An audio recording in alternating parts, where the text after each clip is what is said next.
Hey everybody, welcome to Geek Addicts.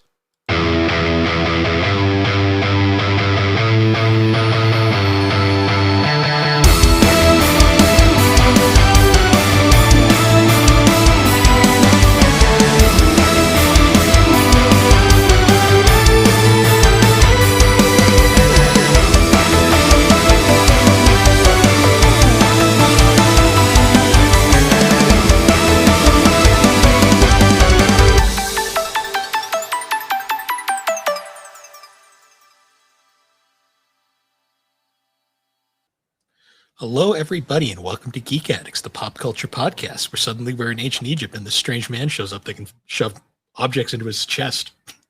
I'm Bill and this is Matt. How you doing, Matt? True story. I'm doing all right. How are you, Bill? I'm tired. This was a... You ever have like one of those mornings where you just wake up and you're just violently ill for no reason? And it just goes away? Not in a long time. No, it's been a while. Yeah, I don't Usually if I'm gonna be like sick like that, it happens like in the evening.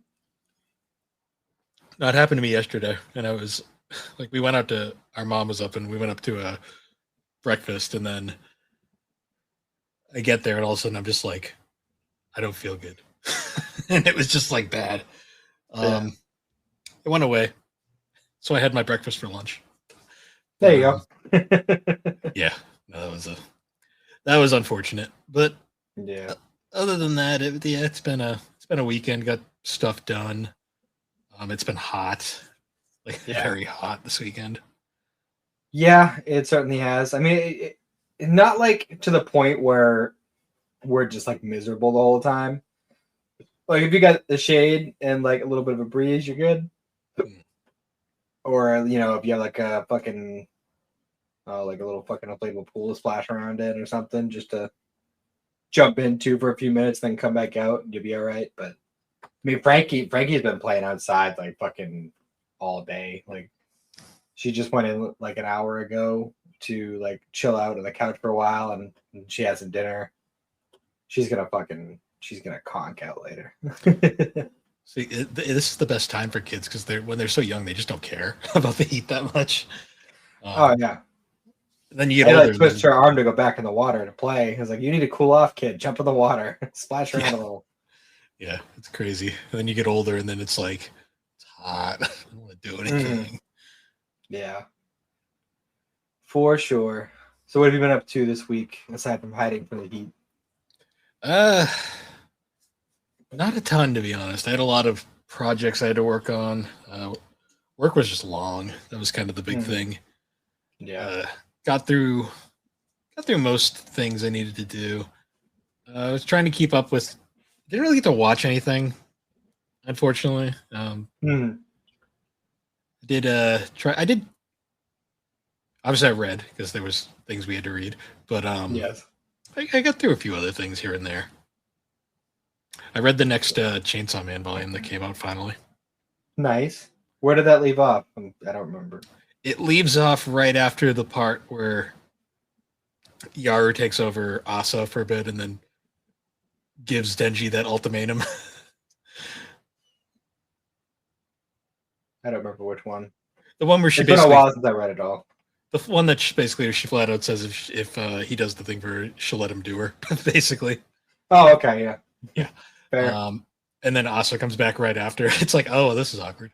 It's pretty much right there where like all of the Asa's rogue gallery basically comes back. I was like, oh yeah, they're still here, I guess.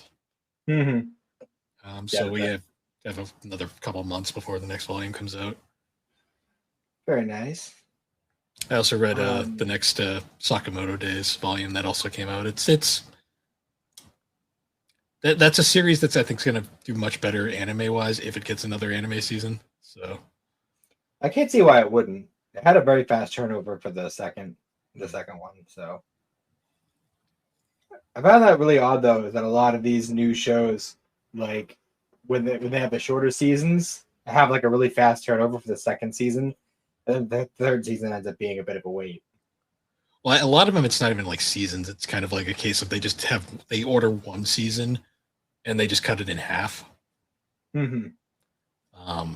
Yeah, I don't know. The turnarounds have been interesting.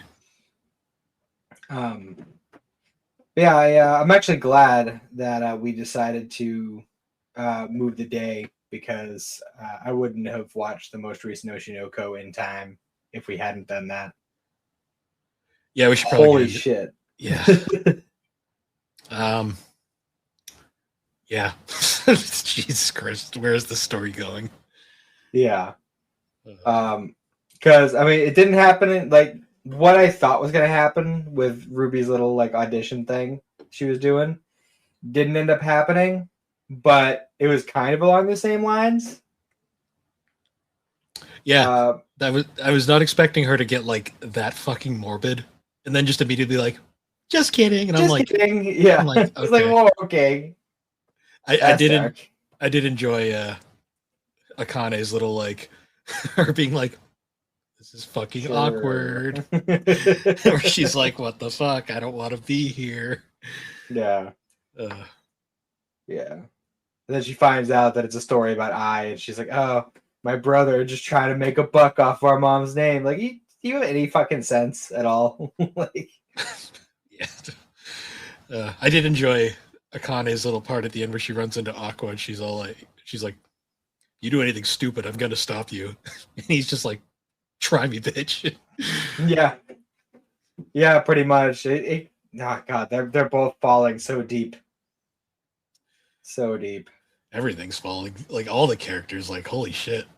I did enjoy And then, the Kana Panda thing though, where he's yeah, actually nice to her for like the first time ever. She overreacts. I'm like, yeah.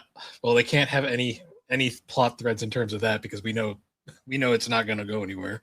well, yeah. I mean, I'm almost immediately after like they have that moment and she runs out of the room. He's like, ah, yes, one somewhat smooth phrase for me, and she just melts in my hands. How can I use this to get to what I want at the end? You know, it's Jesus Christ, bro. Can you tone down the light alchemy a little bit, just a little bit?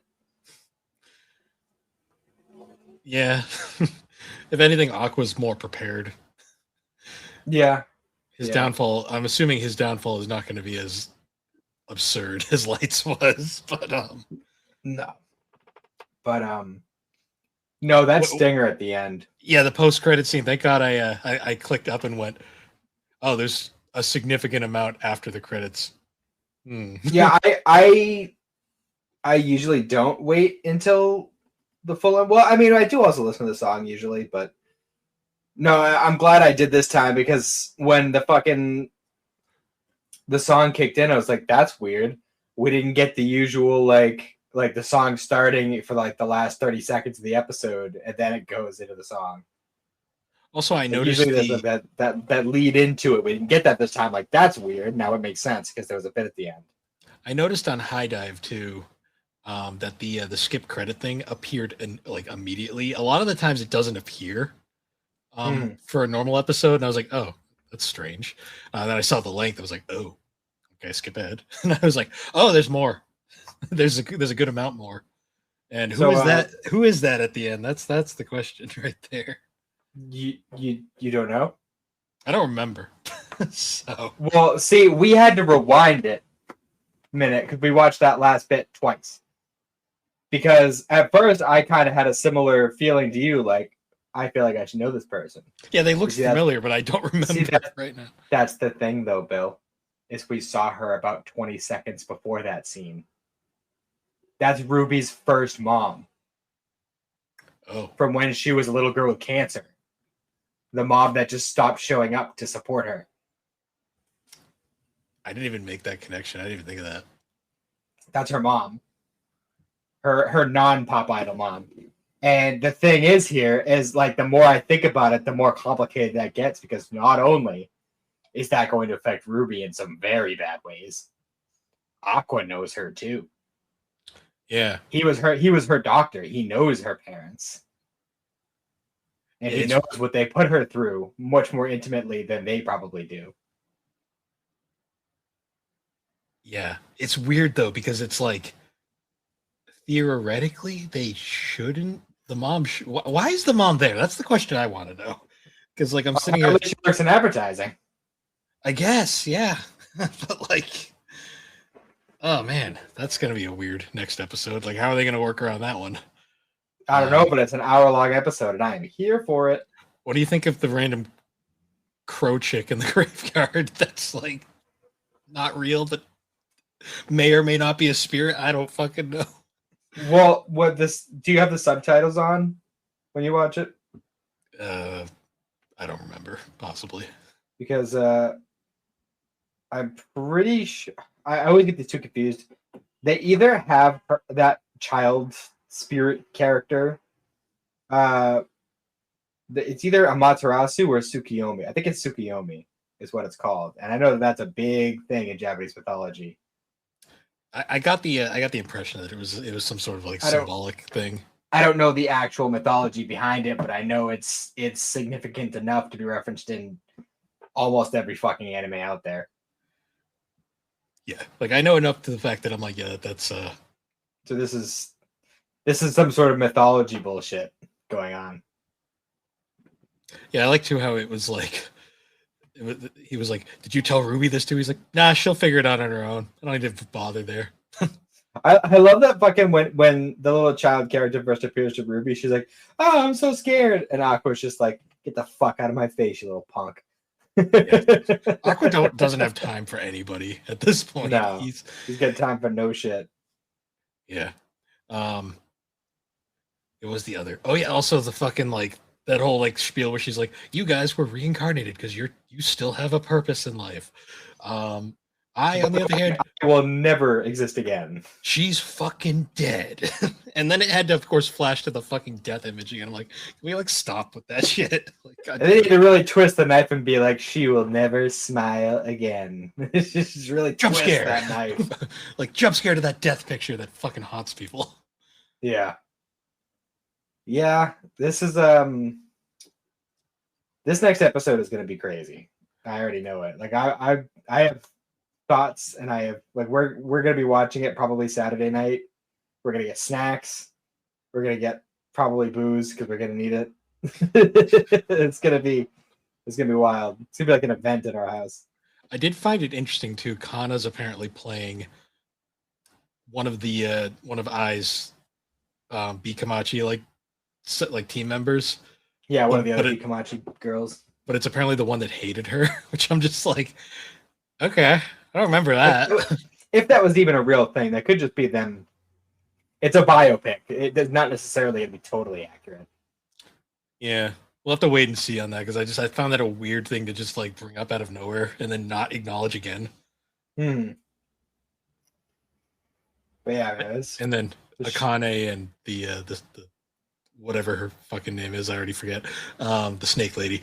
Yeah, snake girl. They conveniently didn't have schedules enough to be the lead, so they relegated to side characters. And I love how the producer's like, right.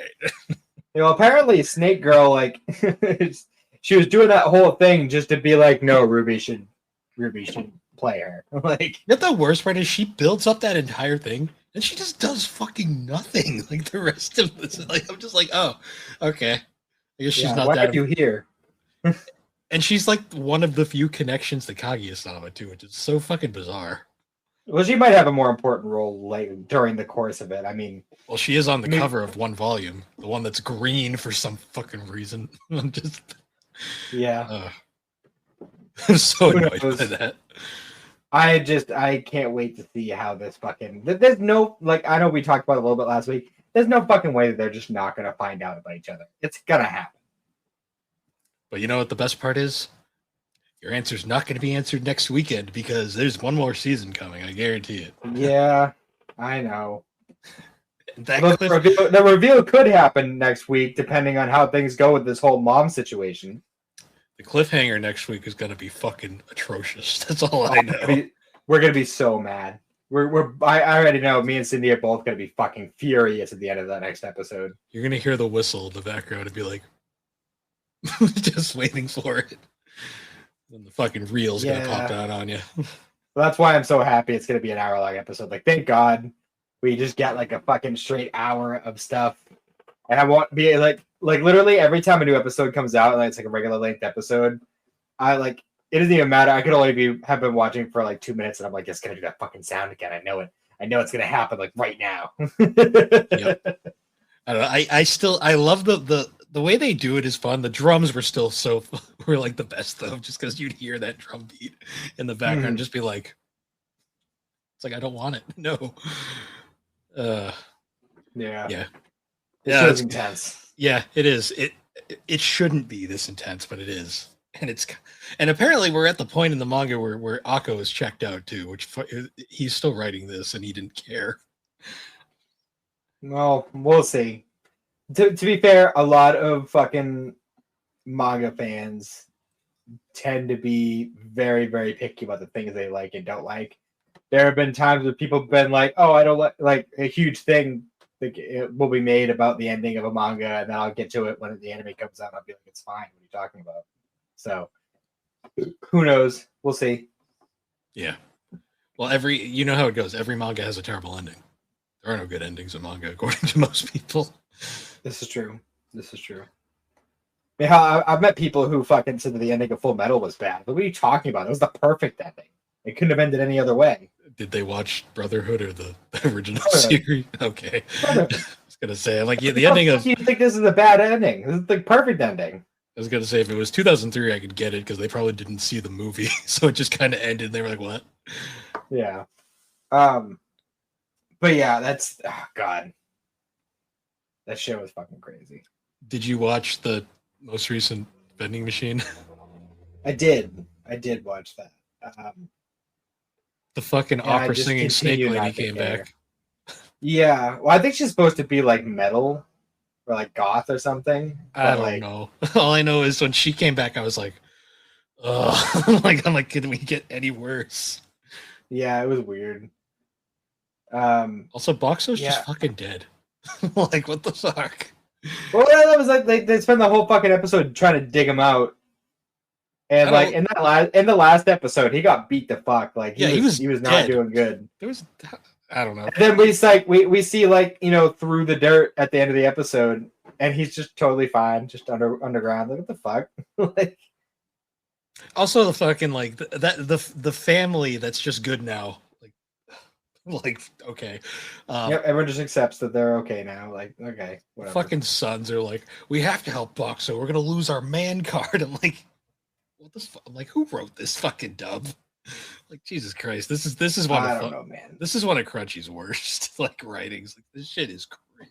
I don't even think it's necessarily their fault. I think it's just the show. I don't know, some of those lines are. There's no way that was in the fucking Japanese. I have to double check some of those because, like, I'm like, who says this? Like, this is the most irrelevant garbage. I don't know. Ugh, but I also watched the most recent Slime. Both of them. Oh, yes. I did watch both. Because I'm like, I was gonna be like, oh, if you didn't watch both for a sec. Because they gave us a double drop today to make up for there being no release last week. What'd you think of Shuna kicking fucking ass? Today or this week? Which episode did you watch? I watched. It was the conclusion of that whole like meeting thing that they had about them joining like the group of nations or whatever, like the UN essentially of that world. Okay, so you saw the whole. They caught. And then they caught the guy who was like manipulating people and shit. Yeah. And then that chick who keeps popping up is just like, curses. How do they do this? And also the sniper on the roof. Yes, the sniper, yes. What'd you think of Shuna kicking fucking ass? That was pretty cool, honestly. I wasn't expecting it. I love her, like, uses this fucking death spell, and it just wipes off his clothes. And she's like, oh, too bad. I guess I'm not strong. Shuna's a fucking savage in this show. I also love that. What's the dude's name? Benimaru. He's just like, that's a good thing you did something, because if you had waited another like 2 seconds, I would have just slaughtered everyone there. Fucking Benimaru's like, Jesus, guys, I need to rethink my convoy a little bit. My favorite is still when that they catch the sniper, and then fucking Hinata is like trying to murder her, and like Rimuru stops it. He's like, no, you can't kill. That's bad.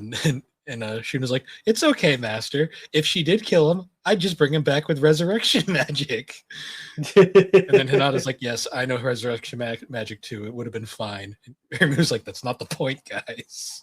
Yeah, we're missing the whole concept here. It's. No, it was, I'm not sure how they're going to keep it up for as many episodes as this season's going to supposedly have, but like so far it's been very interesting.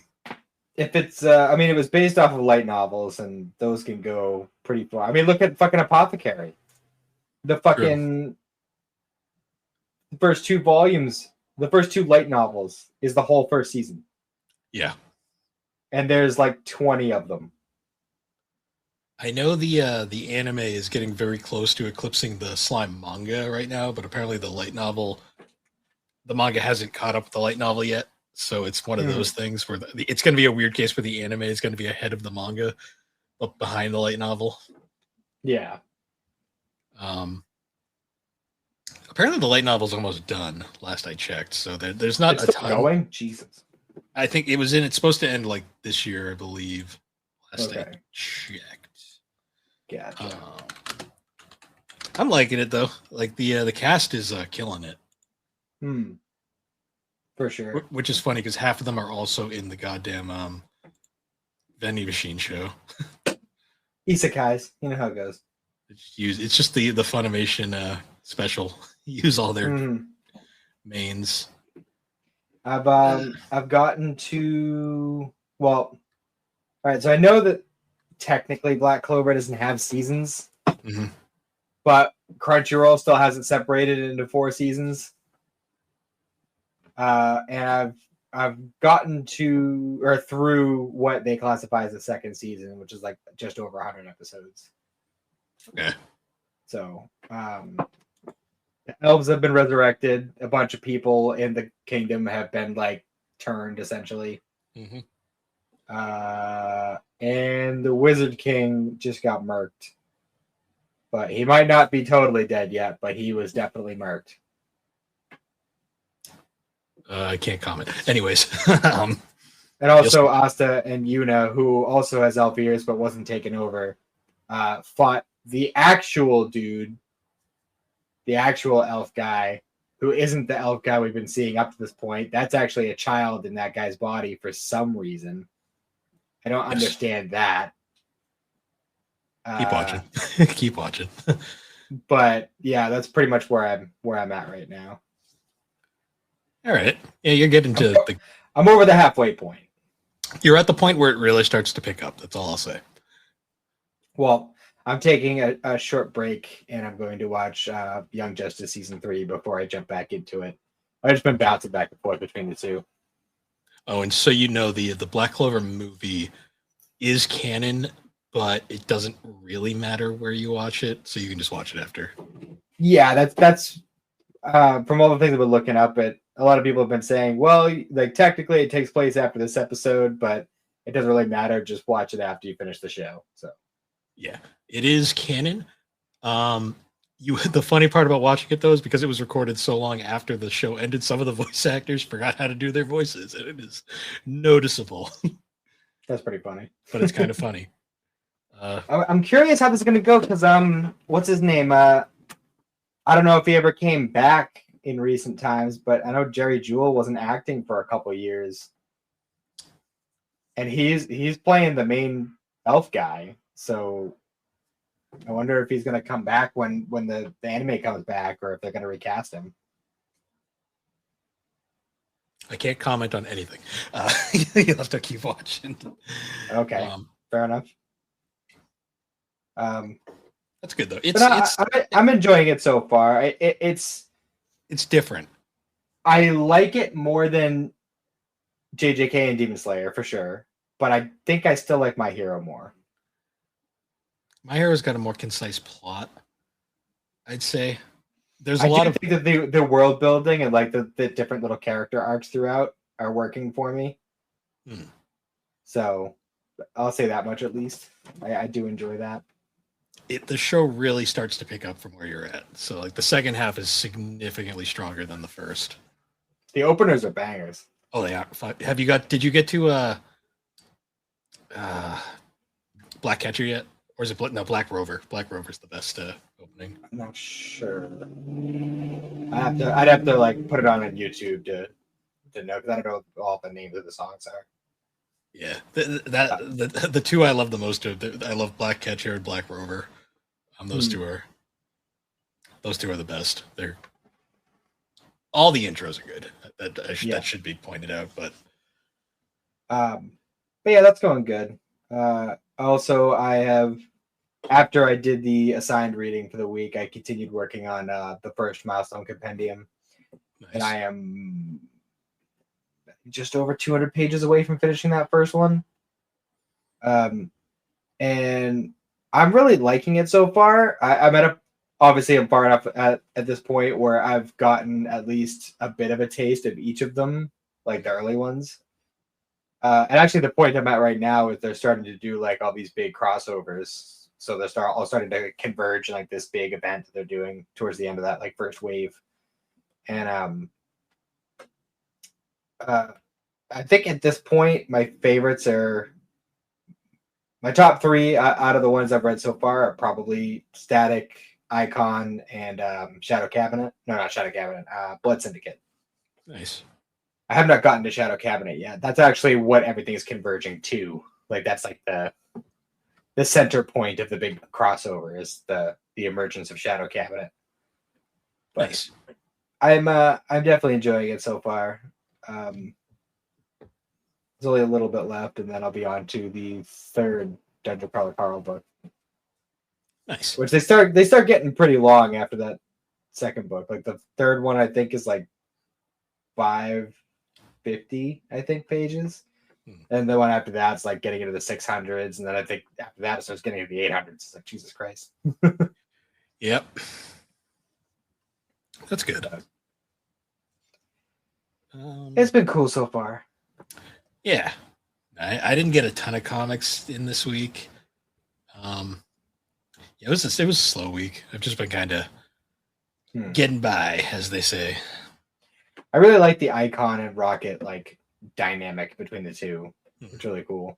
Also, there was this really funny scene where Icon was like finally like explaining to Rocket like who he is and where he comes from. He's like, "Oh yes, I'm an alien, and I came down and this and that." And she's like, "Okay, well, before you took the form of a human, what did you look like?" And his response was, "I looked like Kermit the Frog with a better physique." What's he talking about, Kermit? That's like peak right there. It's just the way he said it was perfect. Oh man, nice. It's good. I'm enjoying it though. I really like the Icon stuff. Hardware is fucking intense. That's an intense fucking comic. Nice. It's kind of dark sometimes. Yeah, comics do that, especially nowadays. Yeah, but this is 90s comics, so it gets real dark sometimes. Yeah, they killed a lot of people in the 90s. Yet somehow not as bad as the 2010s. 2010s were brutal. True. Did you see they released more Supergirl shots? I did not. No. There was a second trailer. They showed there's going to be, I guess, a flashback to when she first lands on Earth.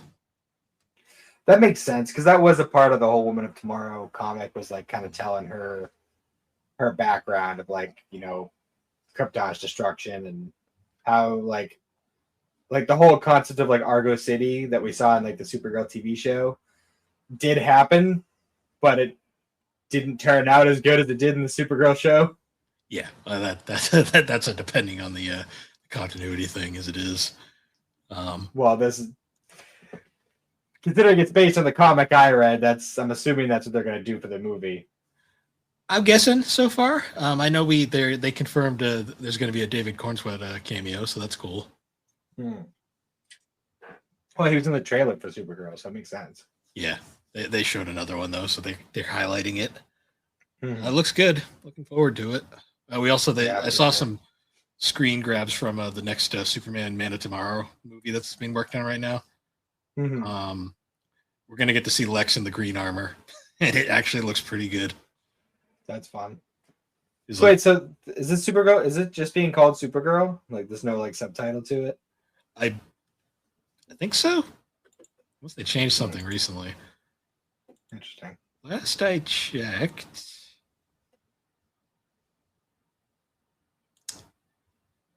I'm pretty sure it's just being called Supergirl. Yeah, I think it's just Super. I think it's just Supergirl. I believe the the comics world, Woman of Tomorrow, but I think it's just going to be Supergirl. Okay. Which makes sense. Did you ever see the Clayface teaser? Yeah, and it's dark. Yeah, spooky. I had it pop up a few times watching a YouTube video in the middle of the night while I was sleeping. I'm like, no, it's not what I want to see first. Yeah, the fucking end bit when he's fucking laid in the tub and he wipes his face and it just fucking melts down. It's like, Jesus Christ. Yeah, that's Clayface for you. At least that version. Yeah, this is gonna be an interesting year for superhero movies. Yeah, they're gonna be trying new things. That's for sure. Apparently, there's a He-Man movie too, but I have zero interest in seeing that. I keep seeing like positive feedback on it though. I do too, but that's like critical reviews. And I don't trust any of those. So that's fair. I gotta wait to see what people think, or if people go to see it, because that's the real question. Yeah. Because I saw the trailer, I'm like, this looks like ass. I was like, this looks like ass. I'm like, I'm not gonna lie. Did you see that Team 4-Star had put up a Yu Yu Hakusho abridged? Did they? It's like a brand new version of it. It's still Lanny as Yusuke, but yeah, they're doing like a brand new Team 4-Star-ified version of it. Huh. Interesting. Is it like all the main guys still, or? For the most part, yeah. I don't know if Masako is in it, but everyone else, like all the other major ones, like all the people who are currently with Team 4-Star. But Masako's too busy talking about F1. Yeah. And pissing people off apparently because one of his recent videos. Oof. Oh really? Yeah. One of his takes recently was not good. That's all I'll say on that. Yeah. But speaking of comics, yeah, and takes Yu-Gi-Oh. Yeah, the final arc, the Millennium World arc. You know, I really got to rewatch the anime of this because this was dark. Like, this is very dark. From what I understand, this is the arc with the most amount of differences when you look at it versus the anime version. I can see why, because holy shit! You mentioned one of them in the opening of this episode. Oh, our buddy Bobasa. Is he a real thing? Like, because he just kind of disappears at the end, and no, he turned into Hassan. Okay, the brain didn't process that. The dude with the big like Egyptian mask that was like protecting Atem, and then the mask broke and it was also shoddy. So he's Bobasa, fucking what's his name that I just said, Hassan and Shoddy, all at the same time. So when he died, did the Millennium items inside him just get teleported back to Egypt, or? Good question. Because I was very confused by that, because he very much has the scales and the key on him, which I found really odd that he makes this whole point about being a carrying case for them, and then they don't give him any of their other ones that they have at the time. Did they have any other ones with them? I don't know if with him. I know didn't Yugi had the rod. I don't think he brought them with him. Fair.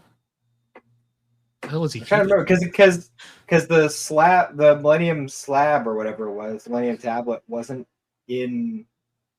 Like they had to go all the way to Egypt for that. Yeah, it wasn't up the street like in the fucking anime. Well, all right. So the tablet of the Pharaoh's memories, right? Well, that was like one of the first big differences was that they at the beginning of this arc in the anime, they had to go all the way to Egypt to start this arc. Here, the tablet of the Pharaoh's memories was still at the museum. They just had to go to the museum and do the thing. And then it was like a month after this arc ended that they went to Egypt to go and do the whole final duel and everything. Well, because in the anime, he does the thing at the museum and then he gets hijacked by a fucking 2 filler arcs. So Yeah. fucking waking the dragons happens. So yeah. Yeah. Also, Kaiba is nowhere to be seen throughout this entire arc. I noticed that. He doesn't like appear again, like after Battle City. Yeah, like he flies away in his not Blue Eyes White Dragon jet, and we never see him again. That was weird. That was really weird. That is a big difference because he was fairly heavily involved in the anime version. Which is interesting because that means technically, because the movie's based directly off the manga, not the anime technically, I guess that means like the next time he appears is technically Dark Side of Dimensions. Yeah, which makes a lot of sense actually, because when he has the whole like exchange with Yu-Gi-Oh, like, no, he's not in the puzzle anymore, he's in the afterlife. He's like, you lie. And he's just like, okay, yeah. So and he wasn't there for any of that, so it makes sense that he wouldn't believe him. That's true. You know, I can't wait till we cover that movie in full because Kaiba is such a fucking dork in that movie, and it's not even funny. Do we want to cover the other 2 movies? Yeah, we probably should cover Pyramid of Light, and then what's the second one's the crossover one with Bonds Beyond Time. I gotta find that one because I don't think I own it. I believe it is free with ads on YouTube. I'll have to look for that. Okay. It popped up in my feed recently because I was looking up stuff about this. I don't really want to rewatch Pyramid of Light, but we probably should. Just for the completionist sake of it. Yeah. But then, does that also mean if we're going to go for the completionist route, do we also have to watch Season 0? Because there is technically a 4th movie. There's a Season 0 movie. We'll debate on that one. Just because it's not technically available. Yeah.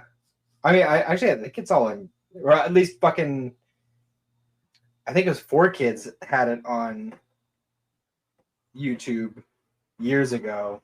Konami might still have it on there. Yeah, because 4Kids no longer exists, technically. I'll find out reason.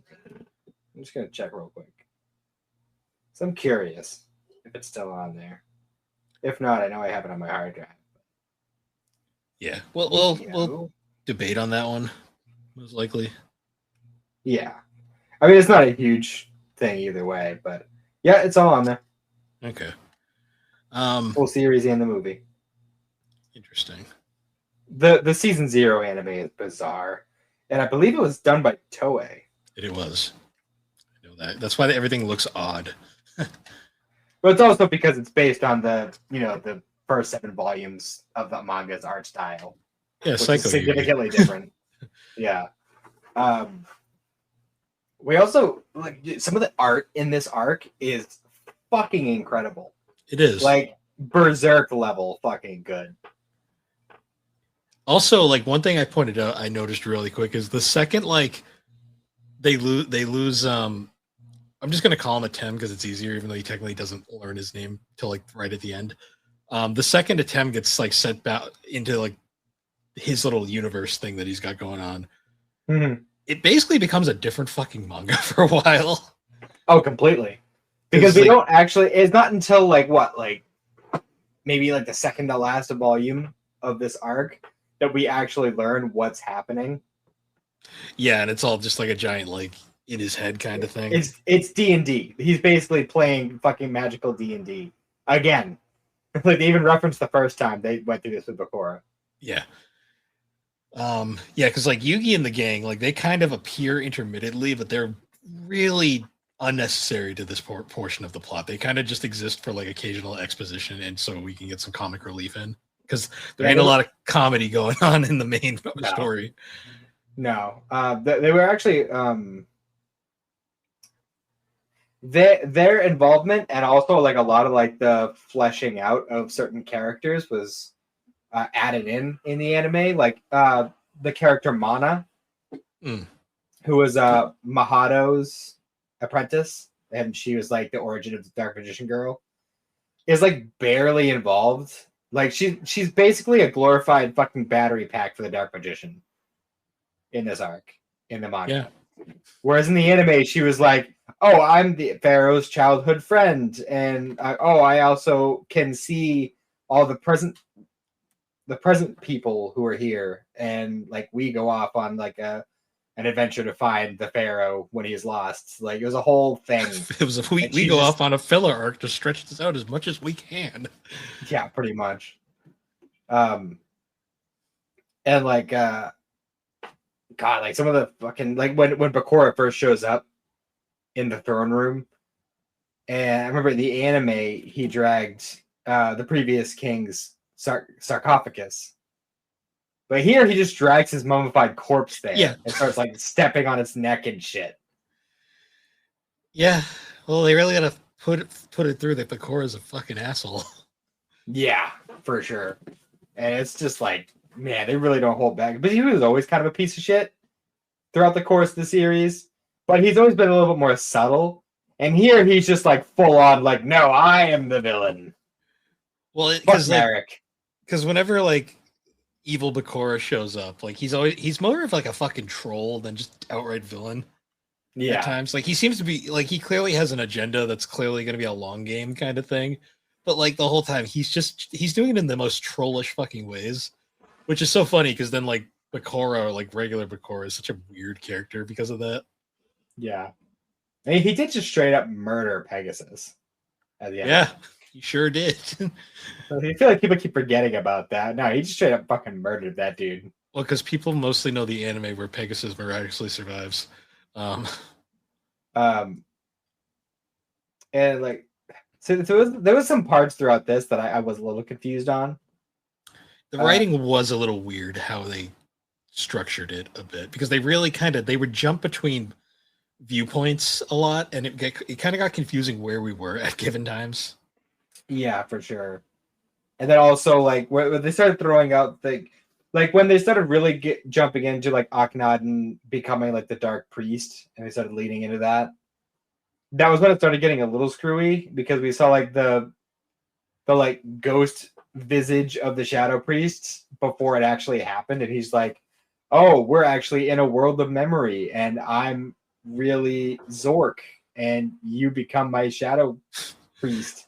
I couldn't take Zork serious with that name. It's Zork and Nephrophades or whatever.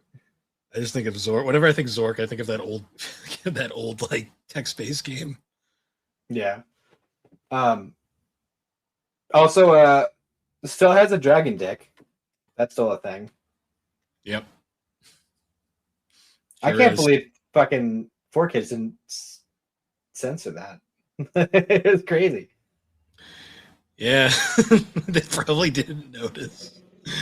And I kind of expected them to do more with like the origins of certain like iconic monsters. Like obviously we got the Dark Magician and the Blue Eyes. Like that was going to happen. The Blue Eyes origin was interesting. Mm-hmm. It was because we need to talk about Priest Seto for a minute. Yeah, what the fuck's his deal? Like, what is his fucking deal? They tried to make him seem way more noble in the anime version. Here, he's just like straight up like, yeah, we're just gonna send soldiers into the town, and we're just gonna look into everybody's souls to see who's got the best monsters, and then we're gonna kidnap them and torture them until the monsters get strong enough for us to use them. Like, Jesus Christ, dude. Yeah. And then he finds a lady with a dragon, and he's just like, that one. Yeah, the lady with the dragon who is being stoned for being white. Yeah. Yeah, that was that was rough. How'd the anime handle that? They didn't bring up the race at all. He was just an outsider. Oh no, it was because she had a reputation for bringing bad luck because of the dragon. So they were trying to make her leave. Yeah, that's a 4Kids. I'm curious what the Japanese version says. Because in the anime part of the whole like fleshing things out thing, they had made it so that Seto and her had crossed paths when they were kids, and that of course he had saved her life, and then he was about to die, and the dragon showed up and saved her, and that's why like when he saw the dragon originally, it was like, oh, I remember you, and it was like a whole thing. But no, here it was just, no, you're just a shadow beast that can surpass the gods, so I want you so I can become well. That's the one thing is, no matter how fucking dark he gets, he is fucking loyal. Like, there's no point when he is even considering taking over as Pharaoh and fucking like taking over the place. Like, he's like, no, I have my fucking I have my whatever morals you can find, but they're there. You know, He just like I'm wants not gonna betray my king. he just wants dragon. That's all he cares about. Yeah, yeah. And also, like This is a straight up torture chamber, and apparently the pharaoh doesn't know about it. Like, how the fuck does he not know this torture chamber? from what we've learned about Atem is very aloof. A lot of things. Well, I mean, like even like because I mean, obviously none of like the actual people in Egypt know that he's like a memory who doesn't remember anything. So like, this is like we're talking like OG attempt before the whole Millennium Puzzle shit. Like, apparently doesn't know the torture chamber. Yeah, it isn't the implication that Atem wasn't really a great guy back in the past. I think you might be mixing Waking the Dragons in a little bit. Right. Fuck that Or the arc. Waking the Dragons thing. Fuck that arc. I hate that arc He's so like, oh much. no, I was an evil king. That's what I'm thinking. Fuck, I hate that arc. I really Yeah. do. We have to go in a Yeah. deep dive of that. We'll literally sit down and watch that and just deep dive into it so I can explain why I hate that arc so much. Just talk about all the things that are wrong with it.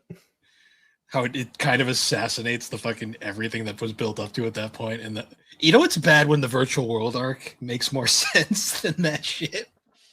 Honestly, the virtual world arc isn't bad in comparison. It's not bad. It's just its placement is so infuriating because it's literally in the middle of fucking Battle City.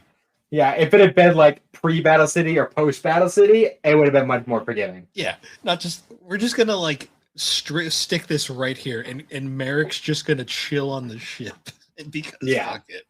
Never gonna get over that. Yeah, that is.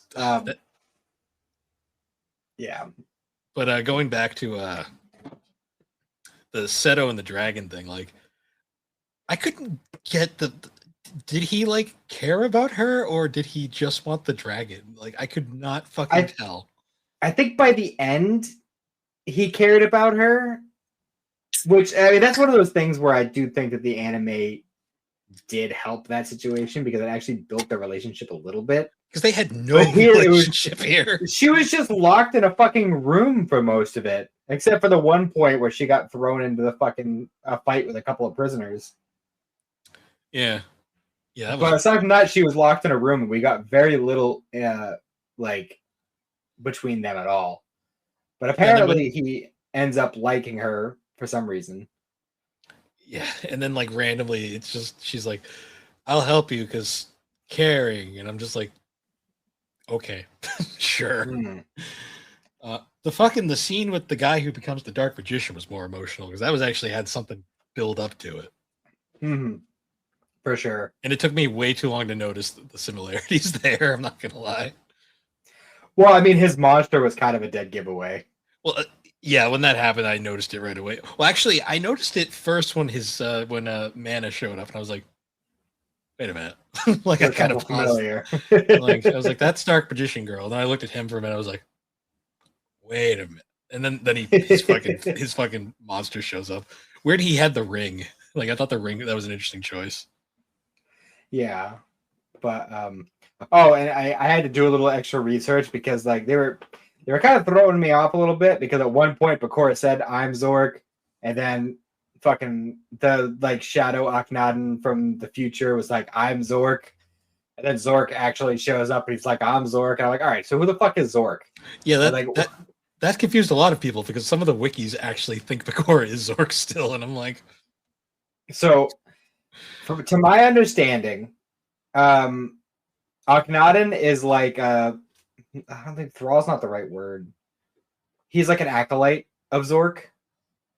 And when Bakura's soul was sealed into the Millennium Ring, a piece of Zork's soul went with it and merged. So in a way, Bakura is part Zork.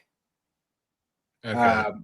And Akhenaten is just like using Zork's power. He's not actually Zork. Also, Zork goes down so fucking easy. I was like, all that build up, and he's just. Well, once the Pharaoh fucking fused all the Egyptian gods together, it was like, nothing's fucking surviving this. Yeah, that was also pretty. Like, what are we doing? And also one thing, like even going back to when I first watched the anime version of this, like Diabound, right? Where the fuck did this come from? because you'd think with him being like, this is Bakura's spirit monster, and it's so fucking strong that it was able to fucking go toe to toe with Egyptian gods. Why did the card never come up? There was never a Yeah. card. Yeah. Because there's all like for all like the major ones, obviously, like we hadn't seen a card for Zork, which there is one, but we hadn't seen a card for Zork. But we saw Zork in the like the first like D&D story arc they did when Bakura was first introduced way back in like volume 6. So we had gotten Zork a little bit back then, but like, and then obviously we had the Egyptian gods, Dark Magician, Blue Eyes, like all like the most important monsters per person we've seen in the show before this. Yeah. But Diabao just shows up like this is Bakura's soul monster, and it's so fucking strong. My only guess is because if it had shown up before, it would have been so fucking OP. That's my only guess. Like they power scaling. I'm wondering if maybe they because I don't know, cause in the manga we only like Bakura only duels like twice in the manga, right? Up to this arc. There was his duel with Yugi in Battle City, and then he dueled Merrick right after that, like the evil Merrick. Yeah, because they don't include like any of his bullshit duels. Like, yeah, because the D&D thing's different in the manga. Yeah, they don't include him beating up the ghouls. No, yeah, we don't see. Yeah, because his duel with Bones, that was anime only. Yeah, I'm pretty sure. Yeah, I don't think he hasn't really done much other than those two. So the only like what I guess you could call like his monster with like the dex was Dark Necrofear. And I'm wondering if maybe like that was the original plan, was for that to be his thing. But then like when they got to the arc and they were like, no, this thing looks too dumb to be like a final villain monster. We need something big and beefy and spooky looking. Maybe. You know what I mean? Because Dark Necrofear was like a cursed doll looking kind of thing. Yeah. Bakura's entire existence is so fucking random at times in the series. Like, especially he's supposed to be like the other side of the coin to the Pharaoh. So true. Also, the whole reveal of him basically being like the big bad at the end. I mean, it was kind of there the whole time. Yeah, like it was implied, but they kept it very vague. Which playing a long game. Which part of me, I've always had this weird like wonder if he technically throws all the duels the two duels he fights. I don't think so. I don't know. The Merrick one I've always questioned a little bit. I don't think he threw the Merrick duel because I mean he was going based off of information he was getting from like the quote unquote good Merrick because they were both kind of shitty at that point. But like there's no reason for him to do because he wanted the Millennium items. True. So I don't know. The more he has, the stronger he is. So true. His entire it's just so confusing because it's like he comes off as a shitty duelist at times, and then like there's points where like he suddenly like is good, and I'm so confused like all the time. It's because he uses ghost strategies. Because he's the ghost. Ooh. I guess either his strategy is actually just terrible, and he just thinks he can get a powerful monster and just one shot everything. Yeah, but because the duel with his like remnant versus actual Yugi like is also interesting.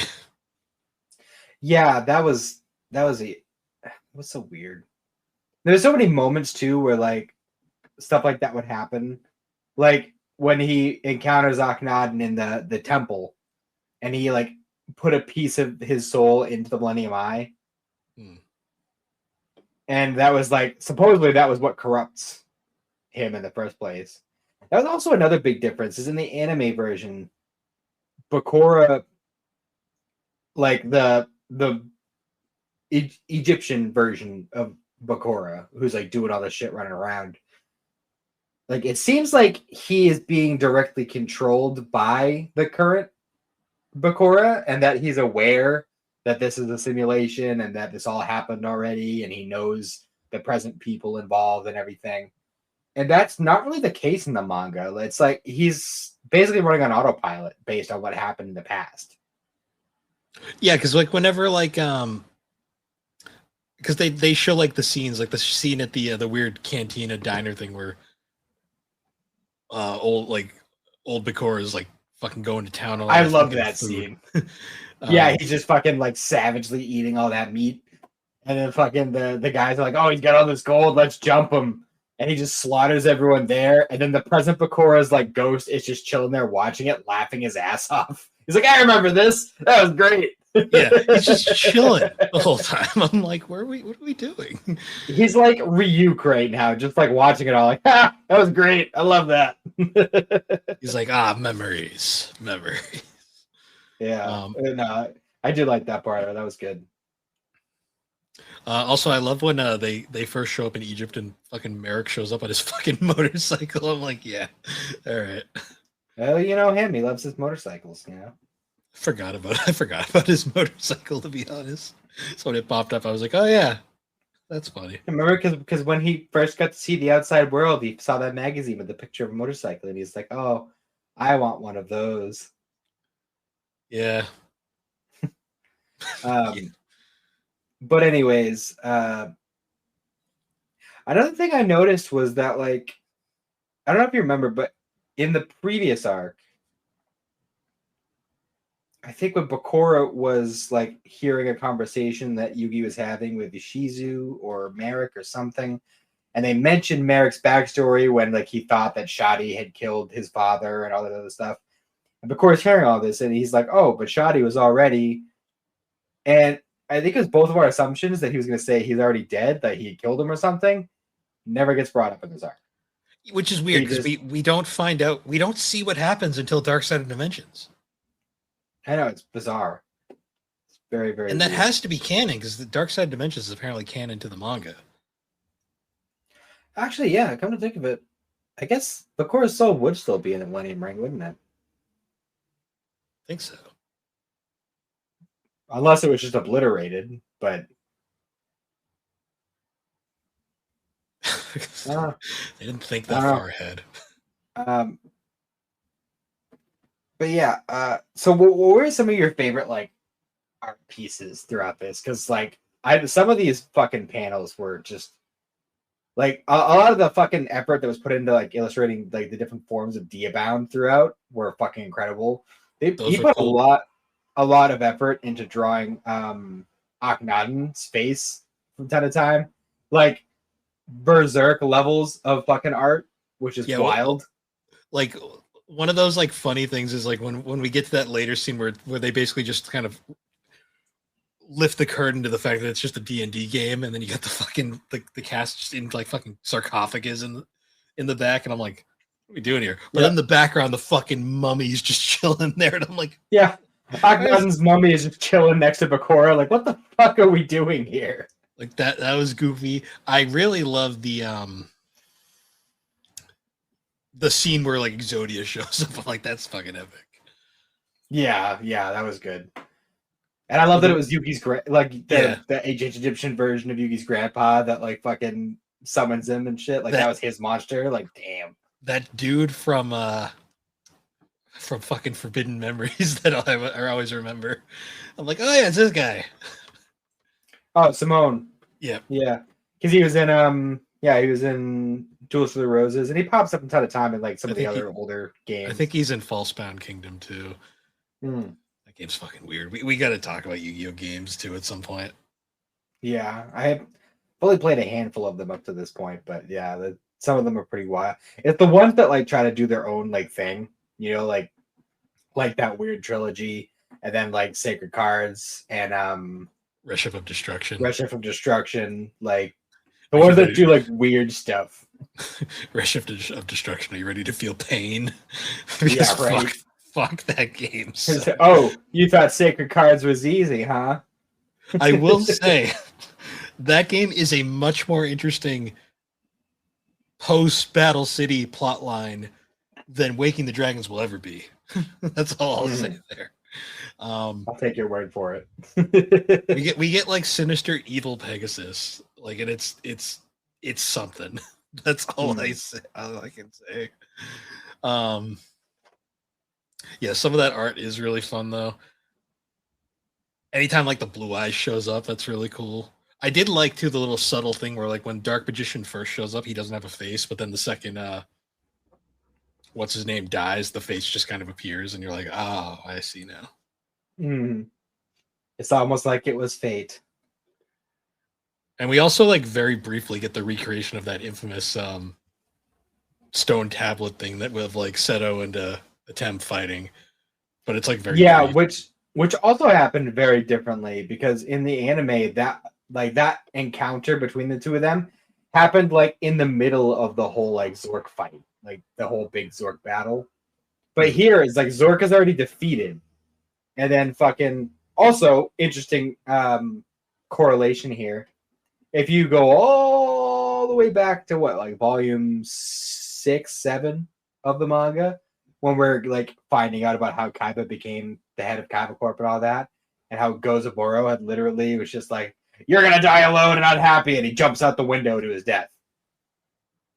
Fucking Akhenaten, who is Seto's father, jumps into a chasm to his death in an attempt to pollute Seto. Yeah. That was interesting. Parallel. Yeah. And then it was like they did like a whole weird thing where like apparently when Akhenaten died, his soul or his essence like inhabited Seto's body and was like controlling him to be evil. And then fucking after Kisara had died, like the spirit of the blue eyes went to Seto, but it was like her soul, so it refused to fight, and that kind of like broke him out of it. Yeah. Isn't that also kind of a parallel to like the fourth blue eyes not wanting to fight way earlier on? Yeah, kind of. Yeah, that makes sense. Yeah, because it was right before Yami, whatever. Yugi had fucking like mind crushed him and like sent his evil, like just destroyed the evil part of his brain or whatever the hell happened there. Yeah. It's weird. I'm trying to think there's another part I wanted to touch on and I can't think of it. I'm trying to think. Actually, it just hit on me a thing I wanted to bring up. Oh yeah, anytime fucking the thing that drove me nuts throughout this, anytime like one of the characters would like anytime like Atem would like something would happen to Yugi, Atem would always be like, my partner. Like, yeah, right. The way it's written is so goofy. He's like, yeah, my partner. Like they never refer to each other as, well, it's weird because like Yami's not a thing on the manga, obviously, so it's like it's always Yugi and then the other Yugi. Yeah, it's like he's constantly saying my other self, and then you got my partner Atem over here being my partner. Yeah. And I'm still convinced Joey is like not really doesn't even realize there's two of them sometimes. Yeah, I love how like at the beginning, like so we got the whole thing at the beginning of the arc where we got the whole like backstory of Grandpa finding the Millennium puzzle and everything, and like towards the end of that, like when they're about to go do their whole like thing to go to the museum. He's just like, oh yeah, I know that there's another spirit in the Millennium Puzzle. I'm not stupid. I've been here. Like, it's like, did Yuki forget that he was like trapped in like a portable television the whole time he was on Duelist Kingdom? He was just there. Like, he was there with the group technically. Probably heard some of the shit that happened. I'm thinking the writer slash artist, the mangaka. I'm thinking he has Toriyama syndrome where he just forgot. I think Yugi forgot half the time on Duelist Kingdom. So like, all of a sudden, he'd like every now and then be like, "Oh yeah, my grandpa." And he'd pull out the TV, and it's like he's been in there for like days, bro. Like he fucking Take him out and talk to him a little bit. Is it crazy to me that the anime version of that makes way more sense than the fucking TV? Yeah. It's so ridiculous. I'm like, especially considering when it takes place, like because the fucking anime is massively darker when you think about it. Like in the anime, it's like in the manga, it's like he's not doing good, but at least he can still interact, and at least we know he's okay. In the anime, it's like, yeah, if Yugi doesn't he's in hell. He's fucking dead. Like otherwise, yeah. Yeah, that is a weird case where the manga is less dark than the anime. It's like one of the only few times that happens. Because people die a lot in this arc. Yeah, like almost every single one of the Egyptian characters is dead by the end of this arc. Also, we forgot earlier on the scene where like the dude like breaks into Yugi's house to steal the god cards. Yeah, because I'm pretty sure in the anime that was Rex and Weevil. Yeah, which pissed me off so much. Like I, once again, hate fucking Waking the Dragons. Because like Bakura immediately catches this guy and he's like, "Gotta be careful there, you'll lose these." And I'm like, "You're an asshole." Yeah, that was the first big hint for me that things were going to be different because that was when he gives Yugi the eye. I was like, "Wait a minute," because Merrick gave him the eye in the anime. Well, no, because in the anime, Bakura had the eye because he took it from Pegasus originally. Yep.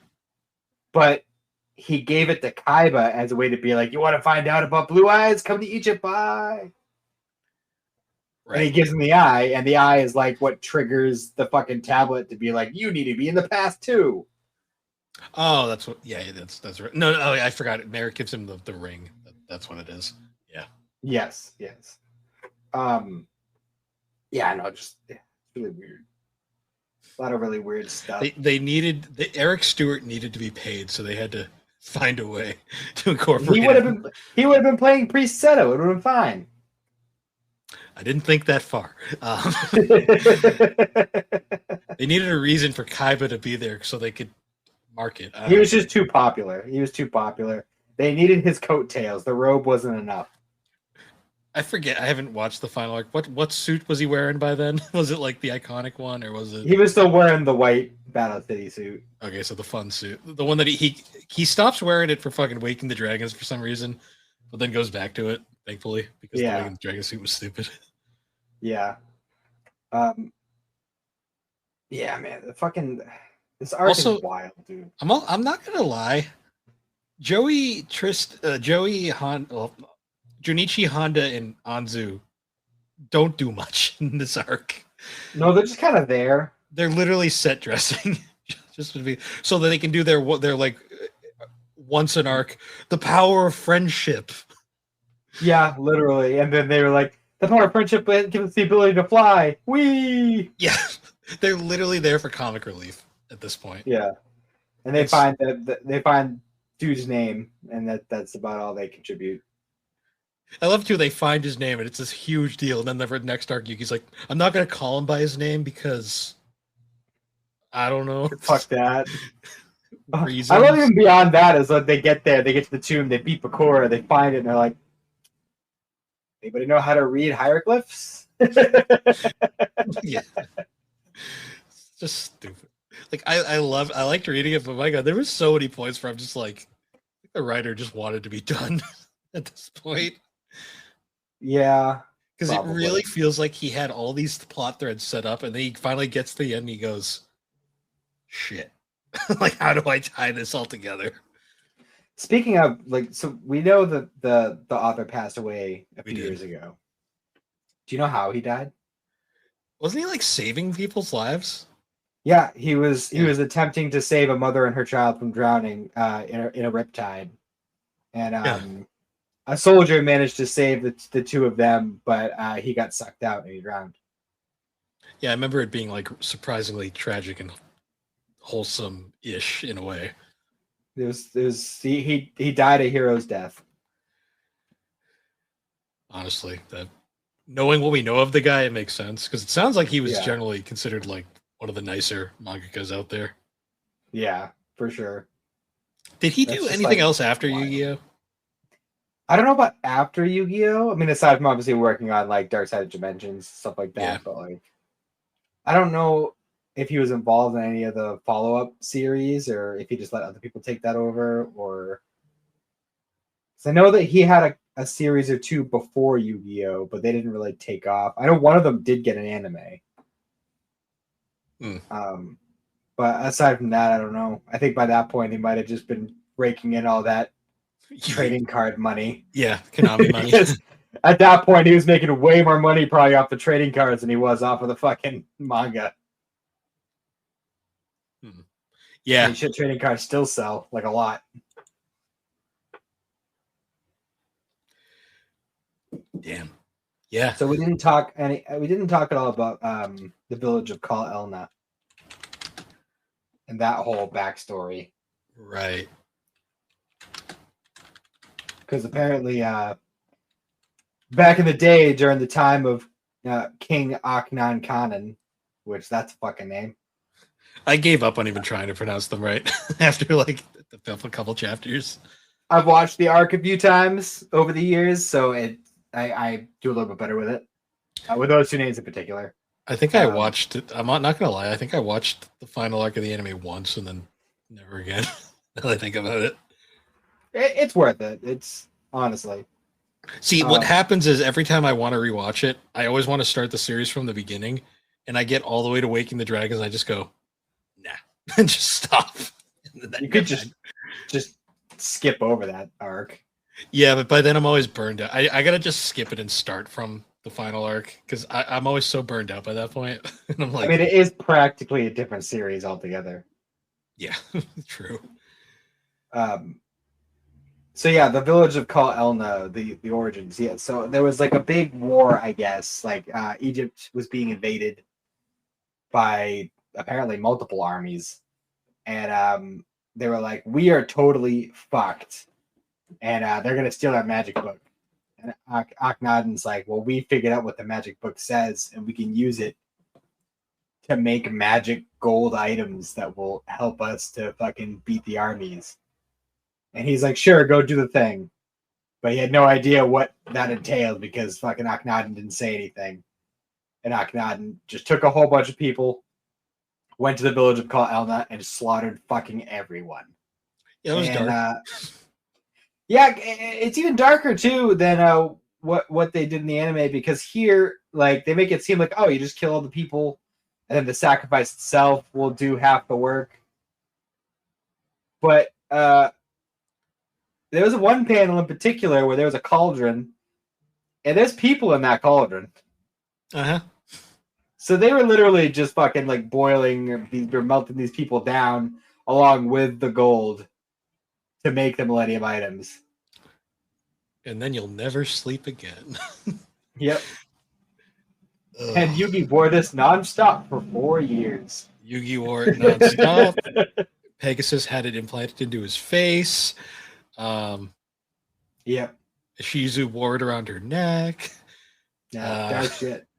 Yeah. Merrick stabbed people with it. Only in the manga, but yes. He killed his father with it. Yeah, he sure did. Oh my god. That shit got dark. It did. Honestly, I kind of love the unexpected dark moments in anime. Like, I always think back to, like, we mentioned Slime earlier. The scene in Slime Season 2 where Rimuru goes to become, like, a demon lord, and he has to fucking murder all those people, and I'm just like, Jesus Christ. Yeah, and then the card sees and he's like, killing is wrong. It's like, what the fuck, yeah. bro? Yeah, no, I was like... Except when it serves you. We're just gonna overlook that. that entire sequence is so random in hindsight. Yeah. But yeah, like after he makes the Millennium items and they're like they getting ready to fight those armies and shit. And apparently part of the whole like lore of it was like when you make the Millennium items or when you obtain one, you can make a wish or whatever. And I kind of like, well, fine, I guess I'll make a wish. I wish for my son to become pharaoh. Which did technically end up coming true. Yeah. I was thinking about the Millennium items for a second, and I kind of just realized they're kind of like the Philosopher's Stones from Fullmetal Alchemist. Yeah, kind of. Only instead of like, pretty much making you immortal, they summon demons. They give you magical powers. You can like read people's minds and control people, and I don't know. You See can the make them put future. on a ring, and it'll stab them in the chest. See the future, or mind control people, or what do the What the scales fuck do Shoddy again? does? Yeah. Yeah, it weighs people's sins, and if they're evil, then it like makes a chair eat them or something. That happened once. Yeah. The anime was like the anime. We took one look at that and went, "So we just gonna skip this one and just leave it perpetually in Egypt?" Yeah, pretty much. Because Shoddy's got that one. Yeah, because like in the anime, it never gets used. Because in the manga, Shoddy has it when he makes his first appearance in front of Yugi, but in the anime, no, it appears in the background of all, because they were like, no, we're not doing this. This thing's stupid. I think it's just in the tablet the whole time. It is. Like it just never leaves. It's there, and then yeah, it really is. Because they did shit with it this time around. Because I liked when what's the big dude with the items called again? I already forgot his name. Bobasa. When Babasa shows up, he's like checking them all. He's like, "You're good, you're good, you're good." He checks McCoy. He's like, "No, I don't like you. You're like, not coming." You scared me. And he's just like, "Oh." he's like crying as he walks away. Like, regular Bakor is such a weird character because like the spirit is like the evilest prick, but like Bakor is like timid and kind of a pussy. Yeah, for real. He's just a sad boy. Like I'm always like, wow, that's probably why he's such a bastard, because he saw his descendant and he went, really? This is bullshit. This is me. God damn it. God. Imagine how fucking Presetto feels watching his descendant fly around in a blue eyes white dragon jet. He sees his descendant. He's like, this guy's a prick. I mean, I'm not a saint, but I'm not this much of a prick. Jesus. I mean, he was gonna torture like a lot of people. True. Just because they had possible potential. Yeah. Kaiba ripped up a trading card, man. That card meant something. Well, he did scar an old man. And then he also locked his brother in that fucking nightmare fuel box. Yeah, I forgot about that. That was so dark. Oh my god. The manga is ridiculous. Kaiba was a bastard. Yeah. And then in the fucking by Dark Side Dimensions, he's just a giant loser. This is my stairway to heaven. I'm gonna travel back in time just to fight Yami eternally. He saw that one episode of South Park where they built the ladder to heaven. He's like, I can do you one better. Elevator. I'm gonna make a giant theme park based in my image just to fight Yugi this one time and still lose. Yep. Jesus Christ. Shit's fucking wild. It's hilarious to me how like Pegasus, he like doesn't like Pegasus, but he basically just becomes an even more cringy Pegasus. Yeah. But see, the thing is Pegasus apparently did all this so he could have his wife back. Kaiba's just a dork. Kaiba's just a Kaiba's like the biggest narcissist. I swear to God. For real. Like Pegasus at least had a goal. Kaiba's just a dork. He's just like, yeah, I want to make a blue eyes white dragon fucking roller coaster. Well, it's like when Ishizu's like trying to get him to like help with her quest thing that she's got going on, and he's just like, yeah, fuck off, I don't care. Like, and then she's like, but I'll give you this fucking god card, and he's like, okay, fine, Yeah, whatever. I still don't give a shit about your quest, but I'm gonna take this anyways. No, I'm not gonna do anything you told me to do, but I will take your god card. And then he ends up doing it anyways, unintentionally. Yeah. God. So we should probably cut to then, I guess, after the Egyptian stuff ends, and then it's like, yeah, Tem knows his name again. Cool. But there's one thing we have to do. Of course. I did like the scene where Yugi was really putting together his deck. And the whole time, like, Yami's like, can't peek. Can't peek. Yep. He's like, are you done yet? He's like, Yugi's like, no, not yet. He's like, okay. Oh wait, I'll go back and go hide in the corner of the Millennium Puzzle or something. I forget his manga name, but the Duke Devlin shows up at one point too. I'm like, oh yeah, him. Yeah, he's just there for some reason. Like, He does nothing. Why did you come? He does nothing. Like Joey's sister doesn't even show up. Like I don't even think he had a line. No, he doesn't. He's just there in the background in one shot. I'm like, oh yeah, him. Like, what are you doing here? It would have made more sense for Kaiba to be there, especially since there was a month that took place between the end of the Egypt arc and then them actually going to Egypt. Like, yeah, there's a whole month there. Like, Kaiba could have shown up. Nah, he's too busy building a time machine, apparently. No, they're in America. Remember, that's where he and Mokubu were going at the end of Battle City. All right, They're going to America to build theme parks. he's learning time travel. That's what he's doing. Sure. Oh yeah, we also didn't talk about in the weird in like the D&D world how like the fucking dual discs just grew out of their arms. Well, for Bakura it did at least. I think for Yugi and Jinochi they just kind of like willed them into existence. They like kind of grew out of their arms, not as graphically, but it was like that's weird. Like, it was like magic lights made a dual disc and with my ideal deck in it. Yeah. So what did you think of the duel, Yugi and Atem duel? I do think it was a well done duel. It didn't overstay its welcome. It went by pretty quick. I really did like how the kind of student overcoming the master kind of vibe it had. Yeah, for sure. And then like as soon as he pulls out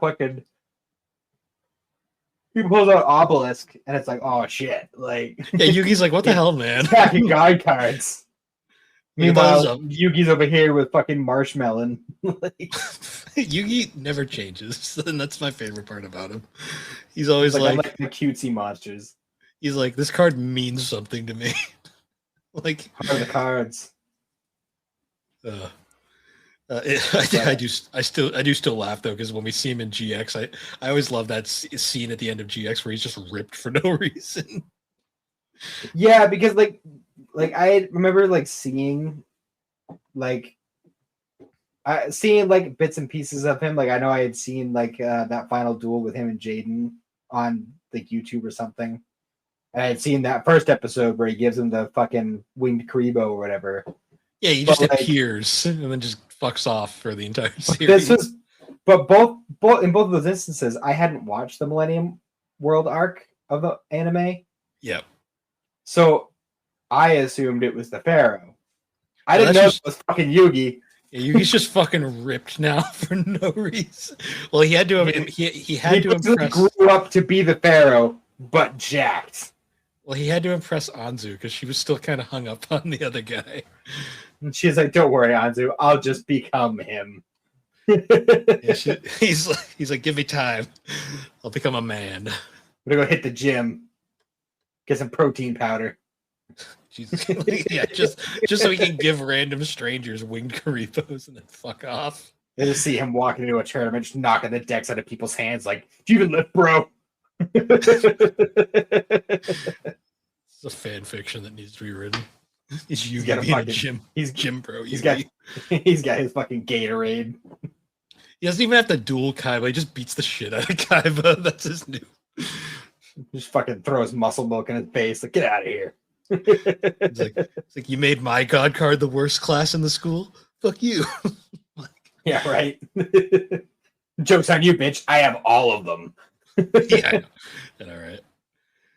All right. This series is special. That's the only way. It's wild. It's wild. So I know we've mentioned, and I don't know if we mentioned it on recording previously, but there is another arc. It was written after the fact called Yu-Gi-Oh R, and apparently this is the actual manga canon story of what happened between Battle City and the Millennium World arc. Oh yeah. Yeah, so at some point in the future, we'll have to see if we can't check that out.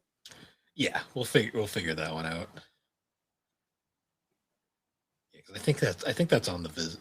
It's on some. I'll find a way to read it. It is on Shonen Jump. I can say that much. Okay. For a fact.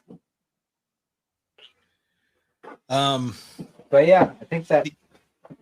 Well, the ending. We should probably mention the ending. Oh, they put all the items in the thing. It's not as dramatic in the anime. In the anime, the fucking puzzle shatters as it falls.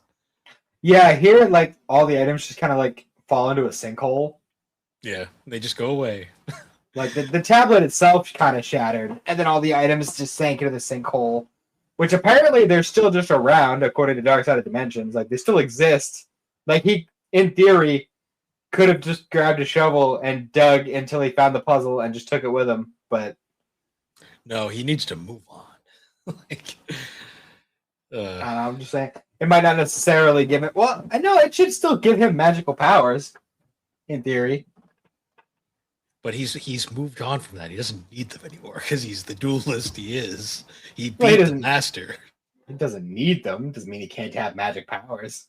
He beat the king of games, Matt. He doesn't need them anymore. Yeah, I suppose. And that thing had to have been awkward to lug around all the time. Oh, I'm sure. He's used to it. He's been doing it for 4 years. He's used to it. He's got the body of a fucking 10-year-old. Yeah.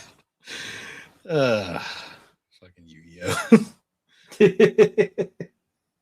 Also, I will say they didn't make Anzu's fucking like dramatic fucking like her. Go. I hated that in the anime so much. I was like, I love that she started to do that, and Honda was the one who was like, "No, do you have to go though?" yeah. Well, because Anzu was never as like blatant in the manga as she was in the anime. It was like very clear that she only cared about Yami. Like it was Yeah. like, come on, it's like that's cringe. It's cringe, Anzu. The manga made it a bit more kind of. It was more vague at times. I think it was more she was into both of them. Well, but that's the thing. Is part of it was because for so long, for like fucking until like towards the end of like Duelist Kingdom, or no, I think it would have been toward like around the time they met Bakura and they did the whole D&D thing. Up to that point, as far as any of them were aware, it was all still Yugi.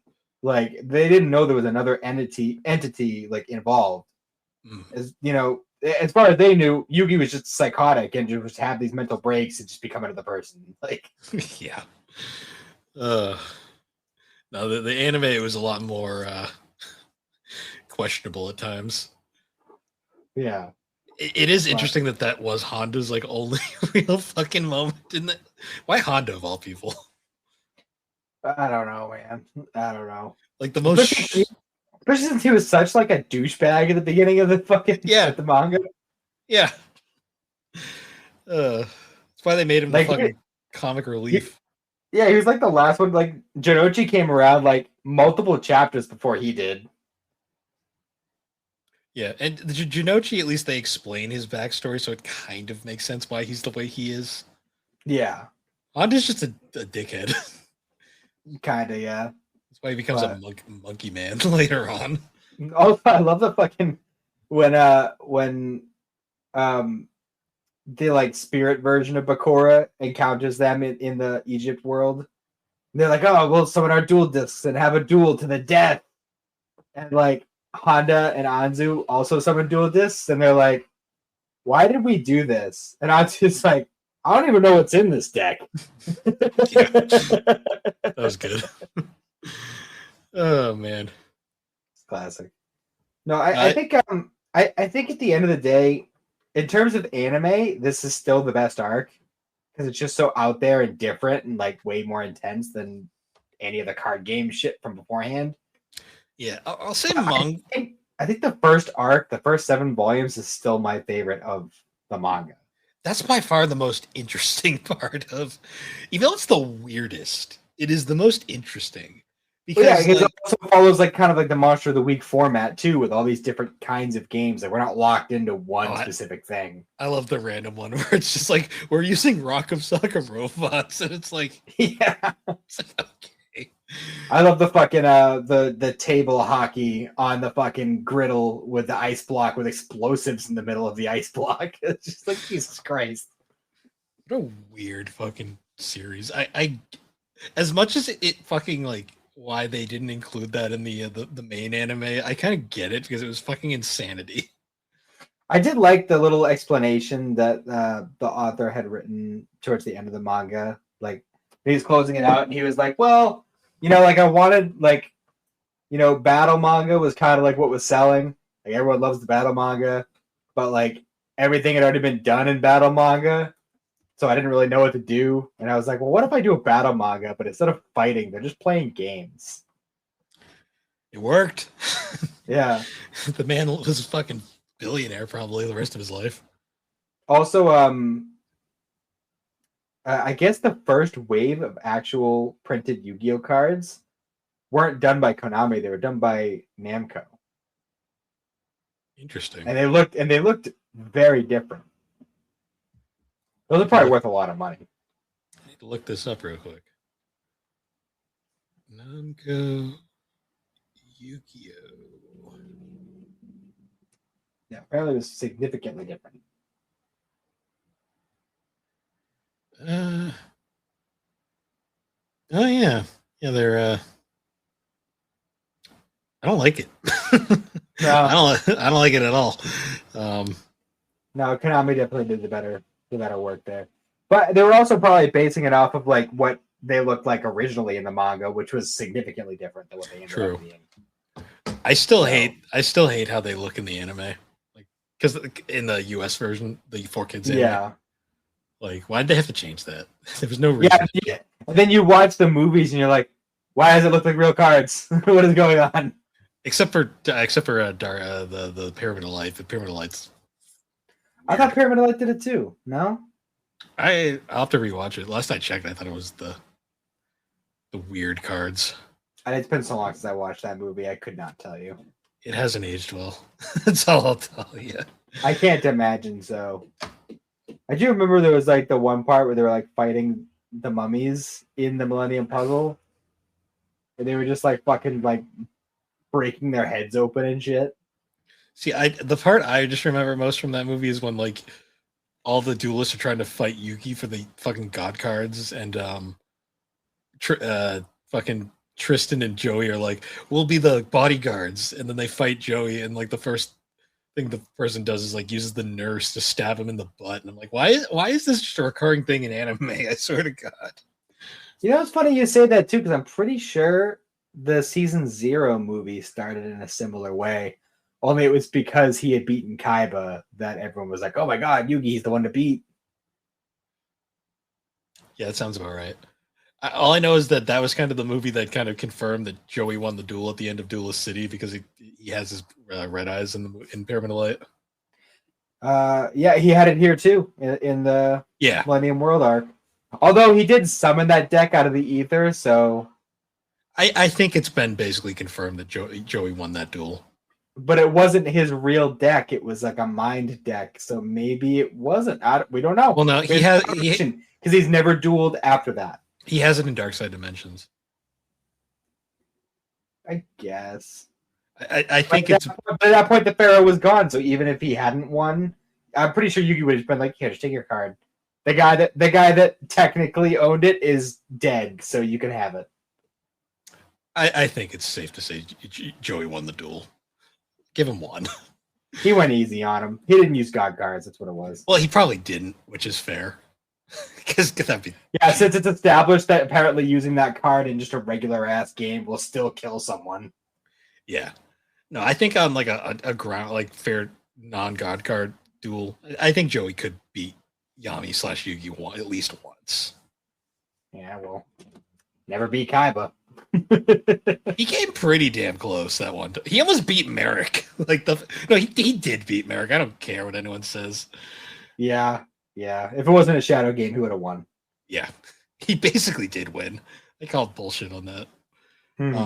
Joey is probably the most underrated duelist in the entire series. Also, I love that fucking in Battle City, like Merrick is just like, I have concocted this shadow game where if your monster the damaged, you'll feel the pain. It's like you're not creative, bro. That's literally how it was done back in the day. Yeah, you didn't do anything special. Pegasus basically did that already earlier on. Yeah, pretty much. God, What a But yeah, goofy series. it was definitely a trip. But the art is just fucking Oh, wild. the art is gorgeous. Like it is The anime does amazing. not do it justice. It's weird. Like the anime is faithful, but at the same time, it's faithful to the basic look. It doesn't get that nuance because everyone is sharp as fuck in the anime. Yeah, and but like that does somewhat exist here too, but there's so much more fine detail. It's the Especially with, expressions more than anything. yeah, and certain characters in particular, and the monsters too. Like some of the art for Diabound was fucking wild. The God cards obviously got a lot of attention. Exodia did, Dark Magician. Yeah, it was just so many points throughout this manga where it's just like, damn, I don't want to look at this page for like fucking 30 seconds. Not even read anything. Yeah. It's crazy too because he had a lot of beautiful art, but he also had a lot of heavy dialogue at the same time. Yeah, well, when it's like a quote unquote battle manga, in this type of form where it's more of a mental battle than it is a physical battle. Hmm. So it's not quite as dense as like say Death Note, Yeah. but it's gonna be a lot more talky than like a Naruto or a Dragon Ball. Fair. Yeah. So yeah, that was Yu-Gi-Oh. We've done it. We did the whole thing. Took about a year. It was fun, definitely a fun read. Kind of gonna miss it. It was fun to revisit. I mean, we're gonna do more Yu-Gi-Oh in the future. Like we have plans, but Yeah, but going through all the manga stuff that we hadn't read before and like seeing the differences and some of like the crazy shit that would just be like completely absent from the anime it was fun. no, it was worth reading. That's for sure. I will say though, I don't know if I 100% recommend the 3-in-1s for anyone who's interested in reading because those things do hurt your hands after a while reading them. They can, yeah. The singles like, though are a lot harder to collect. I'm gonna throw that there. I will say though, like to anyone who's interested, or actually even more so if you're not interested, if like the anime just didn't do it for you back in the day, like you weren't into the whole card game thing, just read the first 7 volumes. The first 7 volumes, it's like a completely different experience. The card game's barely involved at all, to the point where it hadn't even been fully established as like a functional card game. Yeah.